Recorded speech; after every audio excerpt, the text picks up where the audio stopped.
Hello students, this is Dr. Amita and I just want to tell you out of my 25 years of teaching experience that where should the students put their statho to look for the fetal heart.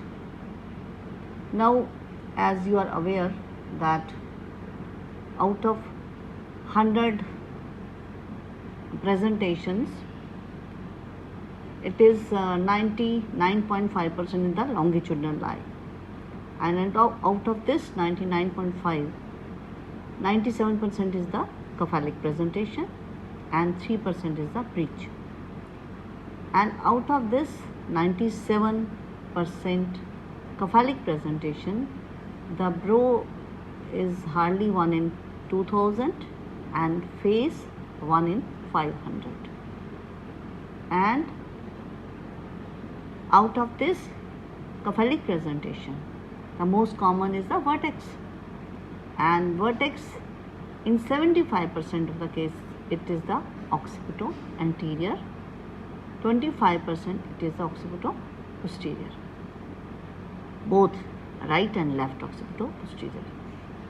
And out of this occipito posterior, 90% they rotate during labor to become as occipito anterior. Now, practically we have occipito anterior and vertex. Students, the most striking feature is that when it is the vertex presentation, means vertex is an area bounded by anteriorly frontal suture, posteriorly lambdoid sutures, and on the sides imaginary lines passing through the parietal eminence, this area, and vertex. For vertex presentation, presenting part to be vertex, cephalic presentation, presenting part to be vertex, the head has to be flexed. When the head is flexed, the sinciput is the area which is between the this frontal suture and the glabella. It's a prominent part. This is a sinciput, and occiput is posterior, and it is also below the posterior fontanella. So this is the sinciput, this is the occiput, and you can see my pen that sinciput is at a higher level, occiput is at a lower level. See, this is sinciput, this is occiput. So, in vertex presentation, which is the most common presenting part in a well-flexed head, which has to be well-flexed when it is vertex, sinciput is at a higher level. So, next diagram I will like to show is this one. So, once we do this first pelvic grip, see, one pole is down, another pole is high. So, this is sinciput, this is occiput.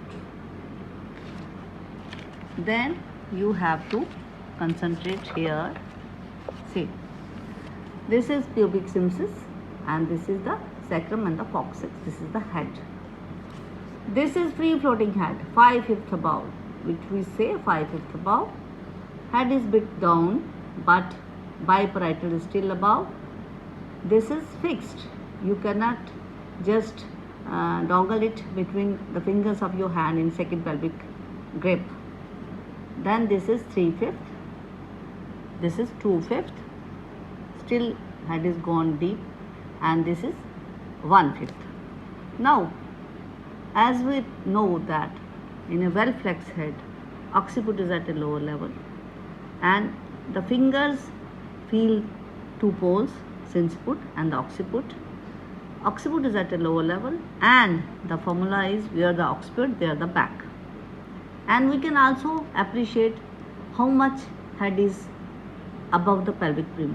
If it is 2/5, we say head is engaged, because which has been proved with X-rays that once we say 2/5 means we can feel the sinciput, we can tip the occiput with our fingers, but this comes with experience as you will go on palpating the head.